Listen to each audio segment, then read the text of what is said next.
What anime character do you identify with the most, and why? This is the question I posed on Twitter to a variety of helpful and unhelpful replies. I scanned them all with one specific question dwelling on my mind. What is it that makes someone relate to a character, and how will people verbalize that? Is it their flaws, their attitude, similar lives or bodies? While certainly an assortment of these elements defines true relatability, I was somewhat surprised to not find a single response with a specific aspect of identification that I had on my mind. Animation has long been my favorite medium, and for a very specific, well-defined reason. By representing not what is, but what is perceived, it seems a far more accurate depiction of the world around me than any film could hope to be. And, at the same time, its fantastical nature makes it infinitely more inviting, affording it creative opportunities unlike any other. There is that inherent distance from the physical that even if it aims to be more realistic, it will always be a distinctly unique and crafted experience. Perception is key, and animation visualizes that. Why do we care about how we dress and walk and talk? Well, social cues obviously, but I think that even if there was no need to do so, even if it wasn't quite as often, people would still refine themselves to whatever their personal preferences are, because aesthetic matters. Our mind and body are not two separate entities, and that the experience of one lines up with the other is very important for maintaining some modicum of self-satisfaction. I just recently started revisiting Haibane Renmei, my favorite series of all time, this time for my third viewing, as it had been quite a while since my last one, and in watching the first episode, something struck me quite strongly about Daka, the show's main character. I identified with her. But what did I identify with? She wakes up in this strange land with no memories to speak of. We don't have time to learn her interests or see her challenges or watch her grow and dream. No, it was something different. And this is what I was looking for when I put out my query. The way she moves, how she expresses herself, that is what I identified with. The quiet speech and mellow, restrained attitude, that scene where her hair is sticking up as she tries to comb it down, this movement and that one, it is not anything, but rather her being in itself. She is a fictionalized physical embodiment of how I visualize myself, and seeing that depicted is extremely cathartic. This is why I love art and animation in particular. You can craft a unique brand of empathy by having you be emotionally invested in how a character expresses themselves over what they are explicitly expressing. It is a dream where bodies are, for a change, crafted specifically to visualize the thoughts and feelings of the characters they embody. Whereas in the modern world, it is often the dissonance between one's body and mind that is behind varying degrees of emotional upset. And it is more than a temporary respite, for by finding one's own aesthetic through the more in-your-face presentation, if you choose to, you can not only go out of your way to perceive things through that point of view, but actively change your surroundings and yourself to match whatever visual identity you find most satisfying.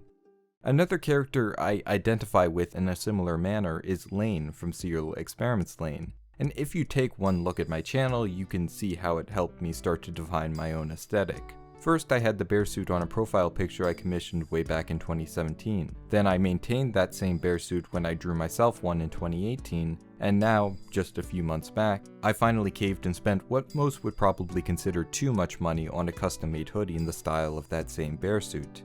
And, well, wearing it makes me genuinely happy. I feel at home, I feel right, and whenever I'm stressed out, I like to put it on, cause it's comfy and pleasing and, well, my aesthetic.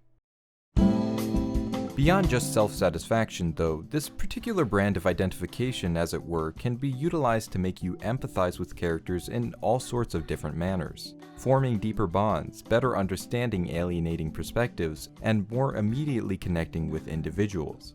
A picture is worth 1,000 words, as these million-hour-long analysis videos should tell you quite clearly, and there is just so much that is either difficult or impossible to communicate in a purely explicit verbal manner.